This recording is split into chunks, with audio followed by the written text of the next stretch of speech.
नमस्कार, स्वागत है आपका एमपी तक पर। मैं हूं रवीश पाल सिंह। बड़ी खबर यह है कि आज पूरे एक साल हो गए हैं ज्योतिरादित्य सिंधिया को भारतीय जनता पार्टी में शामिल हुए।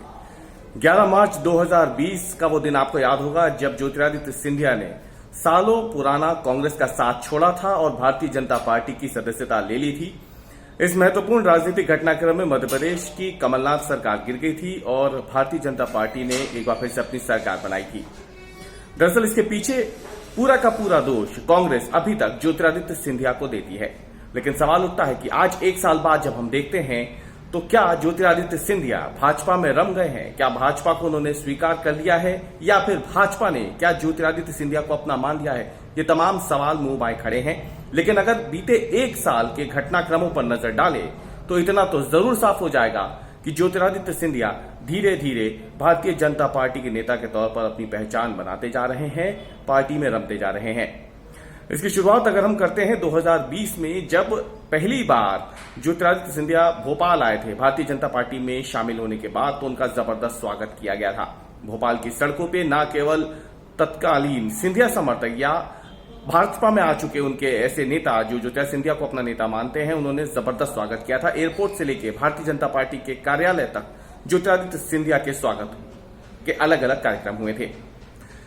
जब हम बात करते हैं ज्योतिरादित्य सिंधिया की, तो ये कहा जाता था कि श्रीमंत या महाराजा ज्योतिरादित्य सिंधिया क्या cadre based Bharatiya Janata party में अपना भविष्य बना पाएंगे। सवाल उठते थे कि ज्योतिरादित्य सिंधिया को लेकर के कि आखिरकार भारतीय जनता पार्टी जो कि कैडर बेस्ड पार्टी अपने आप को कहती है, उसके कार्यकर्ता ज्योतिरादित्य सिंधिया को कितना स्वीकार करेंगे। लेकिन हमने देखा है कि साल भर में भारतीय जनता पार्टी के नेताओं ने न केवल ज्योतिरादित्य सिंधिया को स्वीकार किया, बल्कि ज्योतिरादित्य सिंधिया खुद एक कार्यकर्ता के तौर पर उनसे कई बार मिलने के लिए उनके घर पहुंच जाते हैं। आमतौर पर कांग्रेस के समय में ज्योतिरादित्य सिंधिया जब भोपाल आते थे तो उनसे मुलाकात के लिए लोगों को या तो सर्किट हाउस जाना होता था या फिर उस होटल में जाना होता था ज्योतिरादित्य सिंधिया जहां रुकते थे। लेकिन अब तस्वीर कुछ और है। ज्योतिरादित्य सिंधिया खुद कार्यकर्ताओं के घर जाते हैं, नेताओं के घर जाते हैं।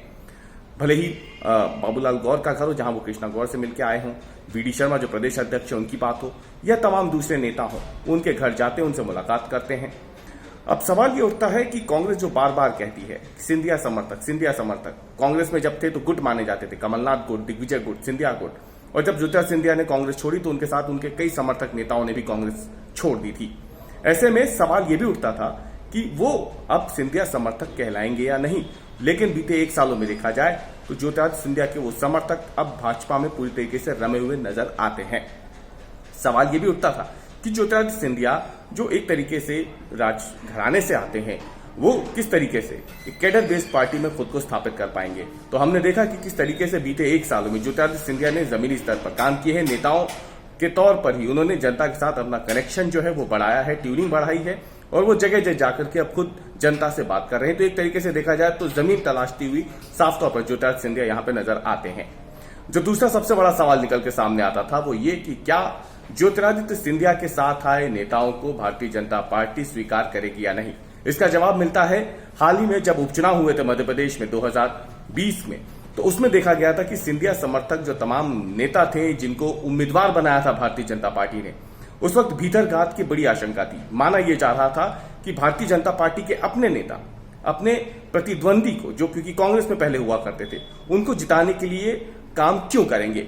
लेकिन भाजपा संगठन ने बड़ी ही कुशलता से इस पूरे काम को संभाला और जो कार्यकर्ता थे, जो नेता थे, उन्हें मनाया कि वो सिंधिया के साथ कांग्रेस छोड़ करके भाजपा में आए नेताओं को जिताने के लिए कमर तोड़ मेहनत करें, और ऐसा ही हुआ।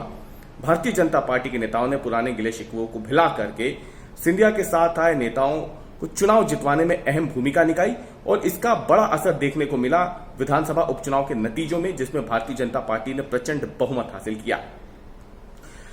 सवाल यह भी उठता था कि ज्योतिरादित्य सिंधिया यदि भाजपा में रहेंगे तो शिवराज सिंह चौहान क्या असहज हो जाएंगे। लेकिन ऐसा हुआ नहीं। ज्योतिरादित्य सिंधिया और शिवराज सिंह चौहान की ट्यूनिंग सबको मालूम है, जग जाहिर है। शिवराज सिंह चौहान ने सबसे पहले ज्योतिरादित्य सिंधिया को अपने घर पर आमंत्रित किया था जब वो पहली बार बतौर भाजपा नेता भोपाल पहुंचे थे। इस डिनर में ज्योतिरादित्य सिंधिया को खुद मुख्यमंत्री शिवराज सिंह चौहान ने जब अपने घर पे बुलाया था, आमंत्रित किया था, तो शिवराज सिंह चौहान की पत्नी साधना सिंह ने उन्हें खुद खाना परोसा था, और ये तस्वीरें सबके सामने आई थी। इसके बाद कई ऐसे मौके आए जब ज्योतिरादित्य सिंधिया भाजपा के नेताओं के साथ अलग अलग मंच पर देखे गए, फिर भले ही वो भाजपा के प्रदेश अध्यक्ष वीडी शर्मा हो या फिर भारतीय जनता पार्टी के दूसरे नेता। प्रधानमंत्री नरेंद्र मोदी के साथ भी उनकी ट्यूनिंग साफ तौर पर देखने को मिलती है, या फिर भारतीय जनता पार्टी के राष्ट्रीय अध्यक्ष जेपी नड्डा हो। कुल मिलाकर के कहा जा सकता है कि मध्य प्रदेश की राजनीति में 2020 मार्च का जो महीना है वो सबसे बड़े राजनीतिक घटनाक्रम के लिए तो जाना जाएगा ही, लेकिन एक साल बाद अगर हम देखते हैं ज्योतिरादित्य सिंधिया को बतौर भाजपा नेता, तो इतना जरूर तय है कि सत्ता से लेकर संगठन तक ज्योतिरादित्य सिंधिया का कद भारतीय जनता पार्टी में बढ़ता जा रहा है और अब सिंधिया पहले के मुकाबले काफी बदले बदले भी नजर आ रहे हैं।